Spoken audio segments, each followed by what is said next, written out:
Okay guys, I want to do a quick review with you of fractions. So I had you print out these notes. If you haven't printed them yet, it's a fraction worksheet. It's on your thing. It actually says integrated 3 because I review with all of my classes fractions to make sure that they can do this. I know that fractions are a lot of times a difficult topic for a lot of students to do. So this is going to combine some of your positive and negative rules. It's going to give you a little bit extra practice. And you can check the answers. The answers are attached. You can see if you've done it right. So if you've got this printed off, good. If not, hit pause, come back to it, and then you can watch and do the problems with me. I'll tell you at the end which problems still need to be done, and you'll be set. So notes for adding and subtracting. When you add and subtract fractions, you must make a common denominator. You reduce if necessary. The key here is, again, getting that common denominator, so getting the bottom the same, and then reduce if necessary. The step along the way is to, once you have your common denominator, add or subtract the top only. Again, make sure you take the notes, make sure you turn in a paper that looks like mine when you're done, otherwise I probably won't be giving you credit for that. All right, so one of the things that I always recommend is if you have a mixed number, you want to turn that into an improper fraction. That's kind of the key. So this first fraction, I'm going to leave it as 3 over 2. But the second one, I'm going to go ahead and make it into an improper. All right, so this is going to be minus, because the problem has minus, parentheses, negative. Now, when you make an improper fraction, ignore that negative there. And remember, you just multiply the bottom times the number out front, and then add the top. So you're going to do 7 times 1 is 7. 7 plus 6 is 13 over 7. Okay? So again, we multiplied 7 times 1 to make 7, added the top to make that 13.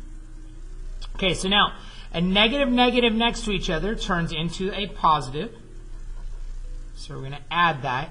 And now we need a common denominator. So your common denominator for 2 and 7 is 14. So I'm going to multiply this by 7 top and bottom. And this one by 2 top and bottom. So we have 3 times 7. 3 times 7 is going to be 21 over 14. And we want to add to it now 26 over 14. Okay, we have that. So once we add those two together, we're going to end up with 47 over 14. Okay, and for me, I'm fine with you leaving an improper fraction. The problem is that when you go and you flip to the answers on the back, you're going to need to see it as a mixed number. So how do you do that again? Remember, you take the bottom number and you divide it into the top number. 14 goes into 47 3 times, gives us 42.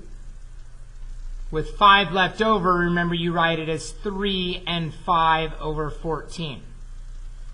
You guys, if you're having problems with fractions, obviously I'm just going to do a few right now, but there are a million YouTube videos out there that you can go on Khan Academy. I mean, there's just more information than you probably ever wanted on fractions if you need some extra review on that. Okay? All right, so let's keep going. Let's try another one here. Let's skip down here to number 3. We'll just skip across here. So common denominator for 7 and 5, they're both already improper fractions, is going to be 35. So we'll multiply this one by 5 top and bottom. And the second one we'll multiply by 7 top and bottom. Okay, so the first fraction is going to become 40 over 35, multiplying by 5 top and bottom. Second fraction is going to be 14 over 35, multiplying by 7 top and bottom. Now, one is positive, one is negative, so they're different signs. So we need to subtract. You always subtract big one minus little one. So how do I do that? Well, obviously the 40 is bigger. Whichever one has the biggest top is the biggest fraction. So 40 minus 14, that's 26 over 35. If we keep the big number sign, it's going to be positive. Okay.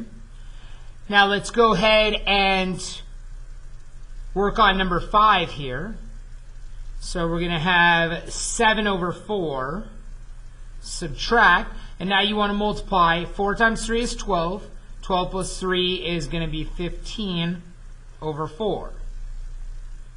Okay, again, one's positive, one's negative. They're different signs. So you're actually going to subtract 15 over 4 minus 7 over 4. That's going to make, so 15 minus 7 is going to make 8 over 4, but it's going to be negative. And then you want to reduce, if possible, this reduces to negative 2. You can write it as 2 over 1 if you want. It's not necessary. Negative 2 is more than fine. Okay? So that gives you a little bit of review on adding and subtracting. Again, you must have a common denominator. You make that common denominator, and you'll be good. Okay, so let's skip down here to the notes on multiplying two fractions. So how do I multiply fractions? Well, again, we want to make sure that we have improper fractions. We cross-cancel if possible, and we'll multiply straight across the top and straight across the bottom. Again, double checking if there's any reducing that we might have missed along the way. All right? So if I'm going to do question number 9 here, I've got a negative times a negative. Well, that answer is going to be positive. I look cross-canceling here. Is there any cross-canceling that can be done? The answer there would be no. So we just multiply straight across the top, 22 over 9 times 7, 63. And there would be your answer. Again, check your answers as you go on the answer sheet. Make sure that you've gotten what you think you're supposed to have. All right, let's keep going. Let's do number 10 here. Okay, so for number 10, we need 2 improper fractions out of this. So 7 times 4 is 28, plus 1 is 29 over 7. And we want to multiply that with negative 8 times 1 is 8, plus 1 is 9 over 8. Again, there's no cross-canceling here. So the numbers are going to get kind of big. Can you use a calculator? Sure. Don't just punch in the whole thing, though, because you can see where I want work to be shown. But you can punch in 29 times 9. Okay, I have no problem with you doing that. And 29 times 9 is 261. So I'm going to get negative 261 over 7 times 8. That's 56. Okay, again, I told you that I accept improper fractions, but if you want to check it with the answer on the back, you'll have to divide 56 into 261. So I can use my calculator again, 261 divided by 56. That goes in there 4 times. So 4 times 256 is, sorry, I didn't punch that in right. 4 times 56, sorry. That's 224. We'll subtract here. So 261 subtract 224. You're going to end up with 37 as your remainder. So 4 and 37 over 56. And again, that's negative. There is your answer if you're trying to check on the back of the sheet. So again, you don't need a common denominator when you multiply fractions. Okay? You just want to look for cross-canceling, reduce at the end.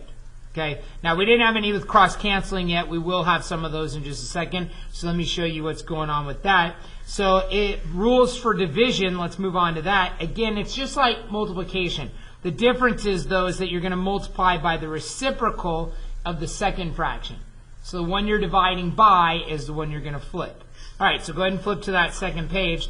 Let's do a couple examples of that, and then I'll go ahead and get you going. So for number 14 here, we want 1/8 divided by negative 3/8. So what you're going to do is you're going to do 1/8 times negative 8 over 3. Okay, you're going to flip the second fraction over. All right, so now if you do that, you're going to cross-cancel if possible, and you want to cross-cancel completely. I know 2 goes into both of them. I know 4 goes into them, but you want the biggest number that goes into both of them so that it cross-cancels out. 8 goes into both of them. 8 goes into 8 one time. 8 goes into negative 8 also one time. And so now you're going to multiply straight across the top. 1 times negative 1 is negative 1. 3 times 1 is 3. And there is your answer, negative 1/3. All right, let's go ahead and skip to number 16. So let's try that now. Again, they're not improper fractions, so we need to make them into improper fractions. I do all of that first and then flip. So maybe right below it here, you want to convert them to improper fractions. 7 times 1 is 7 plus 6 is 13 over 7. And I want to divide that with 2 times 7 is 14. 14 plus 4 is 18, so this is negative 18 over 7. So what we're going to do here is we're going to multiply by the reciprocal of the second one. So this is actually going to be 13 over 7 times negative 7 over 18. Again, we're going to flip the second one. You multiply by the reciprocal of what you're dividing by. Cross cancel if possible. 7 goes into 7. 1 time on each of those. And then you multiply straight across the top. 13 times negative 1 is negative 13. 1 times 18 is 18. And there is going to be your answer. All right? So again, if you still need a little more instruction on this, you're more than welcome to look up other videos on YouTube. But I think at this point, you should have a little bit of a reminder in your mind of how to do it. So what I want you to do today to finish off, this takes care of your work for Monday, is I want you to finish this worksheet from 20 to 31. That's what you need to complete. And you need to submit only a picture of this page here on Canvas. All right, so again, you're going to do 20 through 31. That's all of these that are down here. It's got the addition and subtraction, the multiplication and division for you to practice. And if you do that, you'll have done the work that you need to do. All right, so I'll see you guys in class either Tuesday or Wednesday this week. And we've got lots more to do, obviously. But this is your weekend video and assignment that needs to be done by Monday night. All right, everybody have a great day, and I'll see you when I see you.